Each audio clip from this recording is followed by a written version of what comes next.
But that beef stock. Who are you? I mean, really, who are you? Are you a naked smoked Texas style beef ribs kind of guy? Or are you a full spec kind of guy? Today we're going to find out.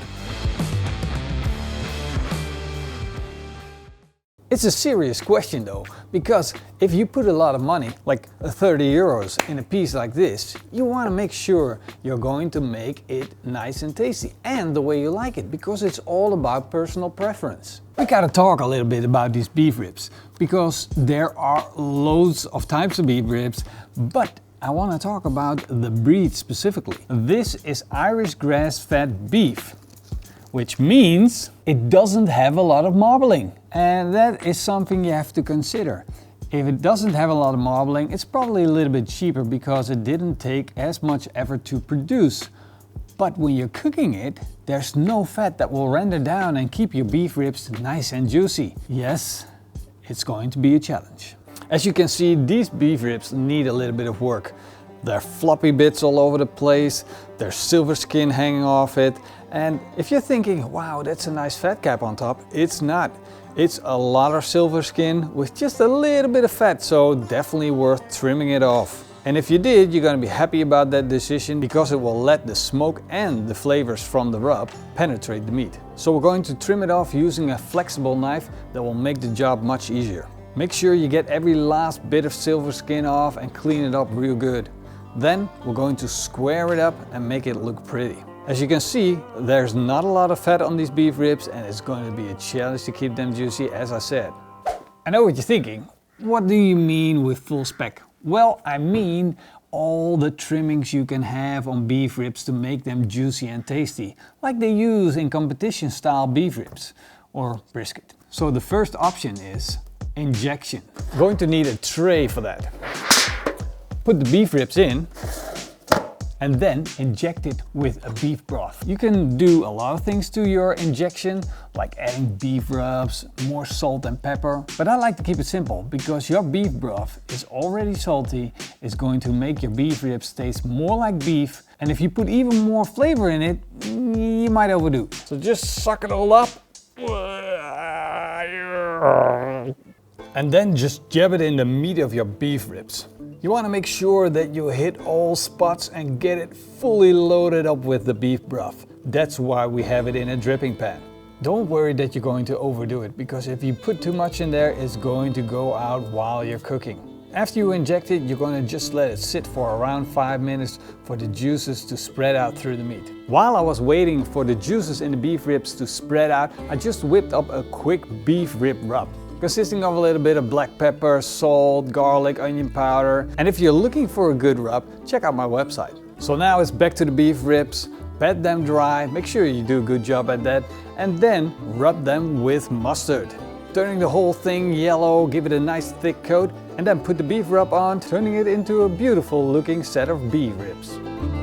With these beef ribs done, let's get them out of the way and let's get in our naked ribs. And what do you mean by naked ribs, Pitmaster X? Well, I'm talking about salt and pepper, kind of like a Texas style beef ribs. I don't want Texas to hog the salt and pepper thing, because it's the same thing we do in Europe. It's not just Texas. Speaking of Texas style, we're gonna put on some pepper. I know what you're thinking. Yes, I might be compensating for something here, but sure as hell, I'm not going to talk to you about it. Of course, I want a heavy dose of pepper on it because I like pepper. If you want less, just do a little less. The seasoning of salt is important though, because we're just gonna season the top. We're using fleur de sel, and you need a little bit more than you would with table salt.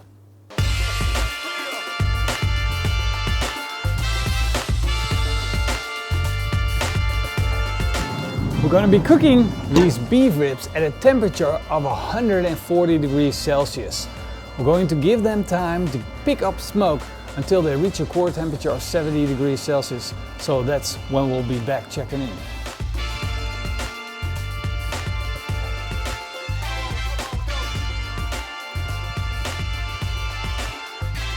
We hit the core temperature of 70 degrees Celsius, so I hope you guys are a big paper guy, because it's wrapping time. And wrapping is easy, nothing that I need to explain.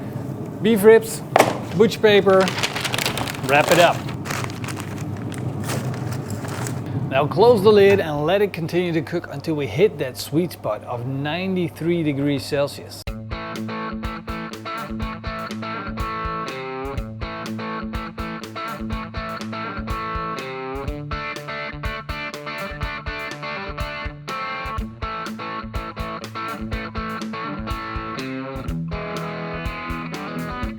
Well, it's not the juiciest beef ribs, as you could see. Of course, they're juicy as they can be. We did a great job at smoking them and they couldn't be any juicier, even with the injection. But it's nowhere near a Black Angus, 100 days grain fed, or like a big fat Wagyu beef ribs. So this is what you get with grass fed. Doesn't matter. We're going to do the taste test and we're going to figure out if I'm a naked guy or if I'm a full-blown, full package, whole SPEC kind of guy. They both look beautiful. I still like the original flavor one because the smoke ring is just insane. I like that. I love that. I just like my beef ribs as salt and pepper. It's not Black Angus. But the flavor is really good. Not bad. I just like that salt and pepper flavor. Not bad for a grass-fed beef ribs which was so lean. The meat isn't as heavy as it is. I kind of rigged this experiment. I gotta be honest, it's like a truth bomb coming here, but I kind of chose the cheaper cuts, you know, the grass-fed version. I like things original, so yeah, I liked it. So I've got to give credits to the salt and pepper version. It's like way less than I expected. That being said, I love the smoke ring that it gave. Really looking good. A nice crusty outside, nice and dry. I want to say juicy on the inside, but it's not really juicy on the inside. It's not bad, but it's definitely not juicy. It is what it is. It's a lean cut, salt and pepper. Not bad, but certainly not great either. And definitely not bad enough to not eat it. This is like my fourth beef.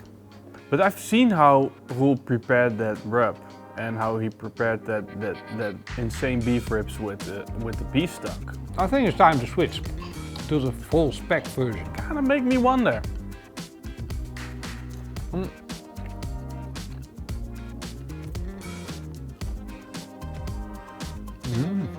Are you a full SPEC kind of guy, or are you a salt and pepper kind of guy? The meat is not specifically juicier. I think I'm a spoiled full SPEC kind of guy. You know what it tastes like? I take it all back. Like a burger. It's still the same beef rib, but the beef stock. I think it's the MSG in the beef stock. If you're going for low budget beef ribs, you must do the beef stock all the time. Wow. Wow. I'm thinking really hard. It hurts my brain if I like this more than salt and pepper. I must say I do enjoy it, but I think it's a tough call. I'm gonna go for full SPEC. From now on, full SPEC. I'm gonna have to give it to the salt and pepper. I'm sorry, Marcin. No way. I think I'm a salt and pepper guy. That's it. Salt and pepper. No, you have to try it on the Wagyu as well. Mayonnaise, mustard, I don't know, everything. Try everything. Beef stock, chicken stock. Even when salt and pepper stood no chance because we got so much lean beef, it's just ridiculous. Even with the injection and the crust, I'm still a salt and pepper guy. I didn't think so, because basically I was trying to fool Marcin. And that was my whole setup plan, just to take these extremely dry beef ribs and then just have him like, oh, I'm a salt and pepper guy, I'm a salt and pepper guy, and then just switch him to the other side. And I thought, I'm not that specific about salt and pepper. I do like it better, but now it's like, we did the experiment, we tried. We know now, Marcin and I, we know what we are. We know our true selves now. We found it. Marcin is kind of like a switcher. He goes like, or that way, Depends whatever. on the day. He just goes with the food goes. Me, I'm gonna stick to my guns. That's how it is. Hope you guys enjoyed the video. Peace out. Thanks somebody. Oh yeah, thank the patrons, thank the YouTube members. You guys freaking rock, you know that, right? Love you guys. See you guys soon. Cheers. Eet smakelijk. keep on grilling. That's right. Morrison, I got you. Ah, I got you good. I got you. Oh, I'm gonna go with salt and pepper. I almost took the But I do like both. In this case, I do like the beef stock one. I'm not going to do that one because I'm going for a McFlurry McDrive. I was thinking about a McFlurry and I'm going to stick on McFlurry. Okay, one more piece. You can't be serious. You're going to the McDonald's? No, for only a McFlurry.